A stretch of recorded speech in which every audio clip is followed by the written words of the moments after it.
اللہ تبارک و تعالی جب مسلمان کو توفیق دے اور اللہ کی بارگاہ کی جانب وہ رجوع کرے تو پھر اس کا رویہ یہ ہونا چاہیے کہ اس کی توجہ ہو اللہ کی جانب۔ ہمارے ہاں تسبیحات پڑھ لی جاتی ہیں اگر کبھی موقع ملے، لیکن وہ خاص انہماک، وہ خاص شوق، وہ خاص ذوق اللہ تبارک و تعالیٰ کی عبادت کا، ایک ہوتا ہے نماز پڑھنا، ایک ہوتا ہے اہتمام کے ساتھ نماز پڑھنا، یعنی ذرا وقت پہ اٹھنا، ذرا صحیح کر کے وضو کرنا، ذرا شوق سے مصلی بچھانا۔ ایک ہوتا ہے تسبیح پڑھ لینا، اور ایک ہوتا ہے ذرا تھوڑا سا نا شوق کے ساتھ اللہ کو یاد کرنا۔ آپ کبھی جو میں نے آیہ کریمہ پڑھی اس کی آپ شان نزول دیکھیں، نبی کریم صلی اللہ تعالی علیہ وسلم کے نا کچھ صحابہ اللہ کی محبت کے شوق میں حضور کی بارگاہ میں حاضر ہوئے، انہوں نے آ کے عرض پتہ کیا کیا، عرض کرنے لگے یا رسول اللہ صلی اللہ تعالی علیہ وسلم سالوں بیت گئے ہیں سجدے کرتے ہوئے، حضور سالوں بیت گئے ہیں تسبیح پڑھتے ہوئے، سالوں بیت گئے کہتے ہوئے کہ سبحان اللہ وہ پاک ہے، ہمیں سالوں بیت گئے یہ کہتے ہوئے کہ اللہ اکبر وہی سب سے بڑا ہے، سالوں بیت گئے کہتے ہوئے کہ الحمدللہ ساری تعریفیں اللہ کے لیے، سالوں بیت گئے اس کی تسبیح کرتے، تحلیل کرتے، تکبیر کہتے۔ حضور اب نہ ہمارا اپنے رب سے ملنے کو جی چاہتا ہے، کبھی یہ حقیقت منتظر نظر آ نہ لباس مجاز میں، لاکھوں سجدے تڑپ رہے ہیں میری جبین نیاز میں،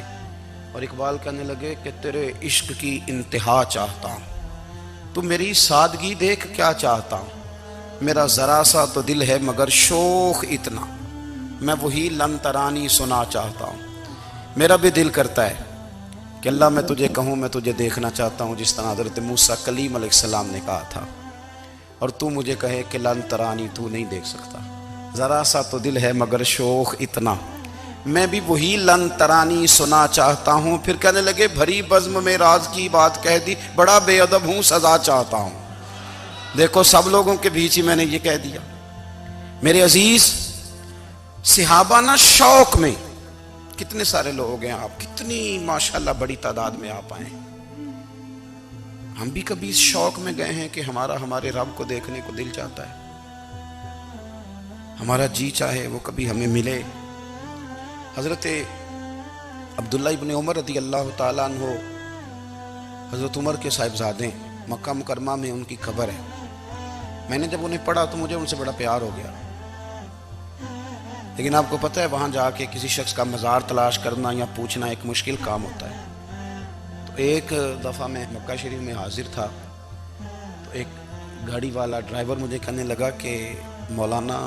میں آپ کو جانتا ہوں، مجھے آپ سے محبت ہے، ایک بات بتاؤں آپ کو۔ میں نے کہا بتاؤ۔ کہنے لگے حضرت عبداللہ ابن عمر کی قبر دیکھنی ہے۔ میں نے کہا یہ تو نہیں کہہ رہا، یہ کسی نے بندوبست کرایا ہے، یہ اللہ نے تیرے دل میں بات ڈالی ہے، یہ ہو گیا تو لے چل مجھے۔ حضرت عبداللہ ابن عمر کو نبی پاک نے فرمایا تھا راجل صالح، یہ نیک بندہ ہے، یہ متقی آدمی۔ حضرت عبداللہ ابن عمر رضی اللہ تعالیٰ عنہ سیدنا فاروق اعظم رضی اللہ تعالیٰ عنہ کے صاحبزادے ہیں، اور ان کی ہمشیرہ سیدہ حفصہ رضی اللہ تعالیٰ عنہ حضور کی زوجہ محترمہ ہے۔ ایک دن اپنی ہمشیرہ سے کہنے لگے کہ نبی کریم صلی اللہ تعالیٰ علیہ وسلم گھر میں آئے نا، اور اگر حضور غم امت میں پریشان نہ ہوں، طبیعت کو حشاش بشاش دیکھو تو ذرا پوچھنا تو صحیح حضور کا میرے بارے میں کیا خیال ہے، پوچھنا تو صحیح کہ کریم کی بارگاہ میں میرا کیا مقام ہے، میرے بارے میں حضور کیا فرماتے ہیں۔ اب بہن کو کام بتائے، اور بتائے بھی بھائی، اور پھر بہن وہ کام نہ کرے، یہ تاریخ میں ہوتا نہیں۔ حضرت عمر فاروق رضی اللہ تعالیٰ عنہ کی صاحبزادی ام المومنین رضی اللہ تعالیٰ عنہ فرماتی ہیں کہ میں تو بس منتظر تھی، انہوں نے تو کہا تھا نا کہ اگر تم حشاش بشاش دیکھو تو بات کرنا،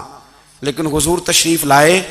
میری باری تھی، میرے گھر تشریف لائے، کھانا پیش کیا تو فوراً میں نے عرض کی حضور ایک بات پوچھنی تھی، تو حضور نے فرمایا پوچھئے۔ میں نے عرض کی حضور میرے بھائی عبداللہ ابن عمر کے بارے میں آپ کا کیا خیال ہے؟ نوجوانوں میری بات پہ غور کرنا، میرے بھائی کے بارے میں آپ کا کیا خیال ہے؟ تو نبی کریم صلی اللہ تعالیٰ علیہ وآلہ وسلم نے میری طرف دیکھا، اور پھر حضور زیر لب تھوڑا مسکرائے، اور بریلی کے امام کہتے ہیں کہ حضور مسکرا دیتے تھے نا تو جو بڑا دکھی ہوتا تھا وہ بھی ہنس پڑتا تھا۔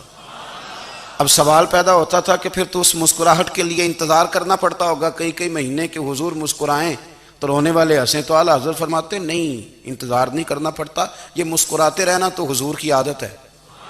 جس کی تسکین سے روتے ہوئے پڑے اس تبسم کی عادت پہ لاکھوں سلام، یعنی یہ تو عادت ہے حضور کی مسکراتے رہنا، اس کے لیے انتظار نہیں کرنا پڑتا۔ بھائیو آپ خیال رکھیں گے، غور کریں گے، حضرت عبداللہ ابن عمر رضی اللہ تعالیٰ عنہ کے بارے میں پوچھا تو سیدہ فرماتی ہیں کہ نبی کریم صلی اللہ تعالیٰ علیہ وسلم نہ زیر لب مسکرائے اور فرمائے حفصہ تیرا بھائی ہے تو اچھا، لیکن میں نے سنا ہے کہ عشاء کی نماز پڑھتا ہے تو فجر تک سویا ہی رہتا ہے۔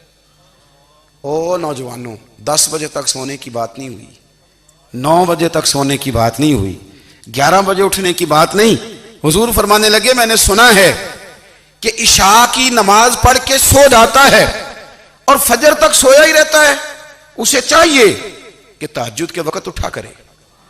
اللہ کی بارگاہ میں حاضر ہوا کرے، آہوزاری کرے، سجدے کرے، عبادت کرے، اٹھتا ہے اور فجر میں جا کے اٹھتا ہے۔ حضرت جناب حفصہ رضی اللہ تعالیٰ عنہ کہتی ہے میں نے جناب عبداللہ ابن عمر کو پیغام دیا اور میں نے کہا میرے جوان بھائی سن، نبی پاک نے فرمایا ہے تو اچھا پر تہجد میں نہیں اٹھتا، نفل نہیں پڑھتا۔ او میری ملت کے جوانوں، مزہ نہیں آ جاتا جب ساری دنیا سوئی ہو، ساری دنیا، اور بستر بھی گرم ہو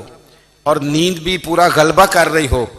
اور اچانک گھنٹی بجے دماغ میں، آنکھ کھلے، گھڑی پہ نظر پڑے، 3:30 4 بجے کا پیغام گھڑی بتائے،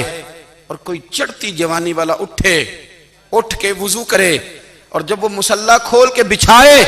تو مدینے والے محبوب کہتے ہیں کہ ہر نماز پہ رب ثواب دیتا ہے، اور جو اٹھ کے تہجد کی نماز پڑھے اسے دیکھ کے تو رب مسکراتا ہے، جو اس کی شان کے لائق ہے، جو اس کی شان کے لائق، وہ مسکراتا ہے، خوش ہوتا ہے کہ میرا بندہ تہجد میں اٹھ گیا، وہ مسکراتا ہے۔ کاش